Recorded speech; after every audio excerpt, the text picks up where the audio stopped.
Yang saya hormati Bapak Pimpinan Komisi 3 dan Bapak-Bapak anggota yang saya hormati semuanya.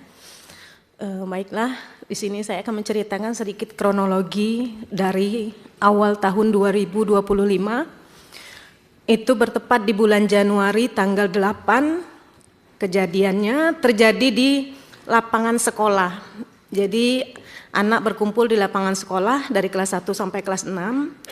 Kebetulan ada anak 4 orang yang rambutnya bersemir, Pak. Jadi rambutnya bersemir pirang, anak kelas 6 SD. Merah gitu ya, cat pirang ya? Iya, di semir pirang, di cat merah. Jadi saya melakukan razia karena sebelumnya sudah diberitahu, sudah dikasih tahu bahwasanya yang dicat harus dicat hitam kembali seperti itu sebelum libur semester. Ternyata setelah masuk liburan semester, mereka masih rambutnya bersemir. Nah, jadi saya merazia, saya potong rambutnya. Anak yang bertiga, teman anak yang ini tadi, mereka menurut ketika dipotong, mereka menurut karena mereka merasa memang salah mereka seperti itu. Nah, yang satu ini mereka berontak, dia nggak mau dipotong rambutnya. Jadi akhirnya saya bilang dipotong sedikit aja seperti itu. Akhirnya dia mau dipotong. Setelah rambutnya dipotong, dia putar badan itu ngomong kotor, Pak. Jadi setelah dia ngomong kotor, saya refleks, nabok mulutnya. Kamu ngomong apa? Orang tua di sekolah ini ya guru kamu, seperti itu. Kalau di rumah orang tua kamu ya orang tua kamu, tapi kalau di sekolah guru inilah orang tua kamu, seperti itu, Pak. Tapi tidak ada kejadian yang berdarah atau mungkin giginya patah atau seperti apa, tidak. Refleks satu kali dan saya tidak pakai atribut apapun di tangan saya, seperti itu. Nah, dan anak itu masih masuk ke pelajaran selanjutnya. Jadi masih belajar sampai selesai, sampai pulang sekolah masih belajar. Jadi kejadiannya hari Rabu, pulang sekolah mungkin dia ngadu ke orang tuanya. Setelah itu orang tuanya ada datang ke rumah saya.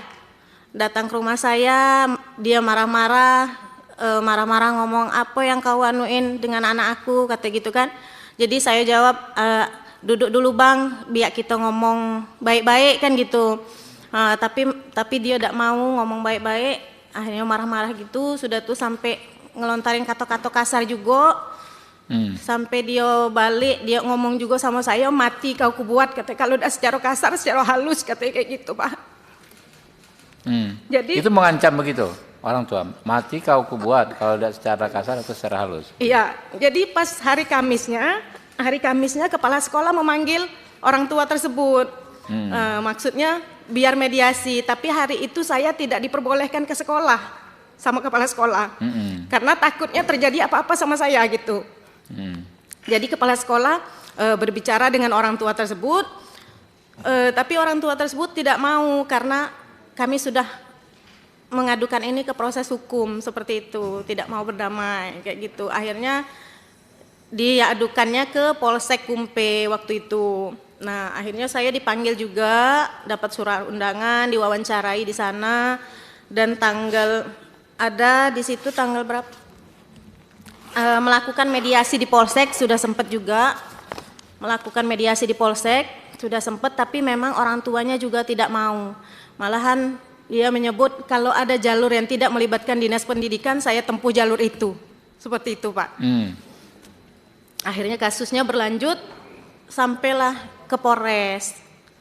Ini saya singkat aja ceritanya, Pak. Nggak apa-apa, detail juga nggak apa-apa. Detail juga nggak apa-apa. Terus.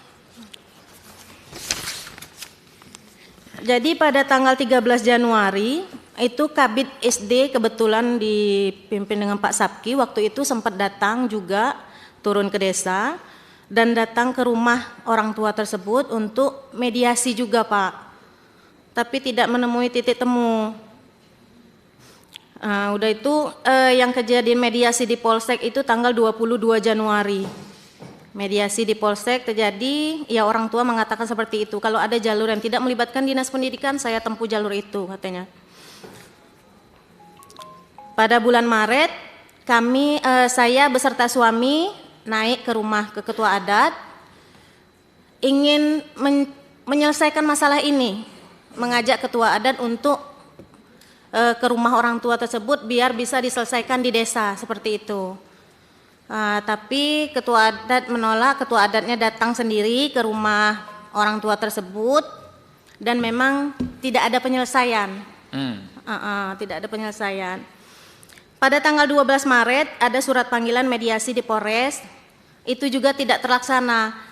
Kebetulan hari itu saya ada kegiatan, jadi suami yang mewakilkan untuk datang ke Polres. Tapi ketika suami datang ke Polres ternyata pihak orang tua tersebut sudah pulang, jadi mediasinya tidak terlaksana.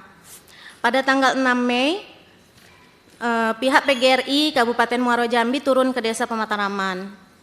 Nah, jadi berharap ada mediasi juga dengan orang tua tersebut, tetapi memang tidak ada penyelesaian.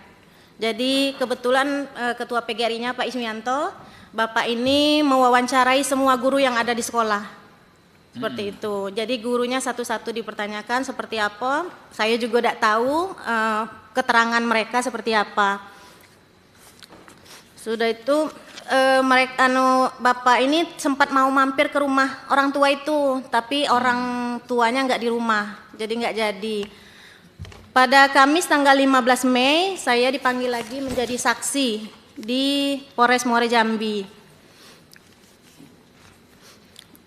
Pada tanggal 20 Mei sama seperti itu juga, saya dimintai saksi dan saya ditetapkan tersangka pada pada tanggal 28 Mei saya dipanggil juga ke ruangan kepala dinas bersama Bapak Ketua PGRI juga. Di situ juga kami mencari penyelesaian atas kasus ini seperti apa. Dan pada hari itu juga saya ditetapkan sebagai tersangka di Polres Muaro Jambi. Dan pada bulan Juni itu saya sudah mulai wajib lapor di Polres Muaro Jambi. Pada awalnya wajib lapor itu 2 kali dalam seminggu, hari Senin dan hari Kamis. Setelah berjalan 1 bulan, saya wajib lapor 1 kali seminggu di hari Kamis. Pada hari Senin tanggal 18 Agustus, Ketua PGRI beserta pengawas SD, beserta kepala sekolah, dan Ketua PGRI Kecamatan juga hadir di rumah orang tuanya. Tapi jawabannya sama ya Pak. Jawabannya juga sama, proses hukum tetap berjalan. Dan ada juga saya saya ke rumah beliau bersama suami saya untuk meminta maaf secara pribadi. Saya dengan suami, jawabannya juga ya kalau dimaafin tetap dimaafkan, tapi proses hukum tetap berjalan seperti itu Pak.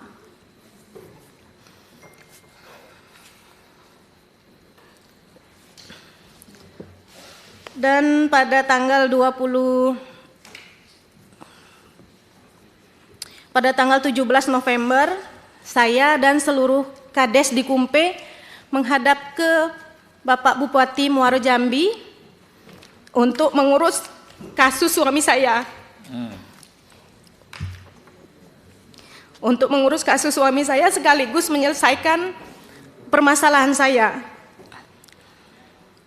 Jadi di situ disarankan untuk dengan Pak Bupati untuk menulis surat permohonan. Surat permohonan saya layangkan tanggal 25 November ke Kabak Hukum Muaro Jambi.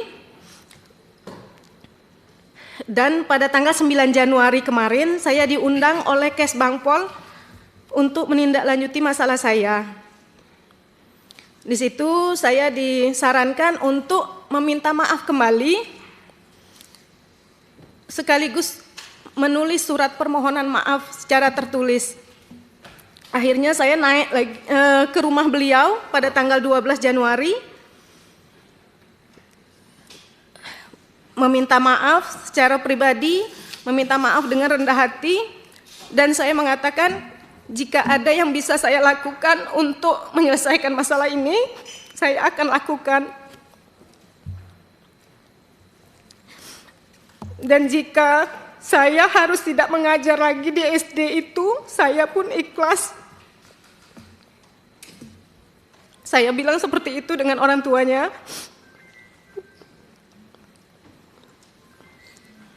Tapi jawaban mereka, kami mau berembuk keluarga dulu, besok pagi saya kasih keputusannya. Tapi keputusan itu tidak ada sampai hari ini.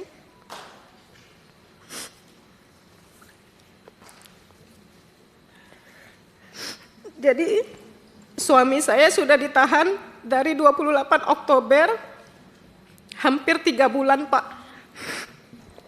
Dan saya menjalani ini dari 6 Juni, wajib lapor ke Polres, 1 minggu 1 kali. Jadi kalau dari pihak pendidikan, pihak Bupati memang sudah banyak membantu, tapi memang tidak ada penyelesaiannya seperti apa. Seperti itu Pak.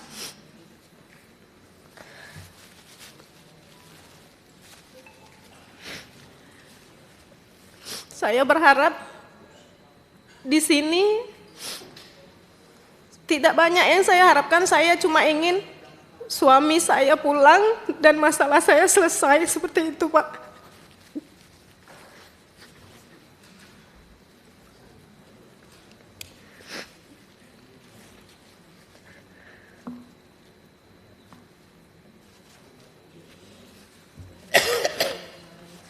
Terima kasih Pak.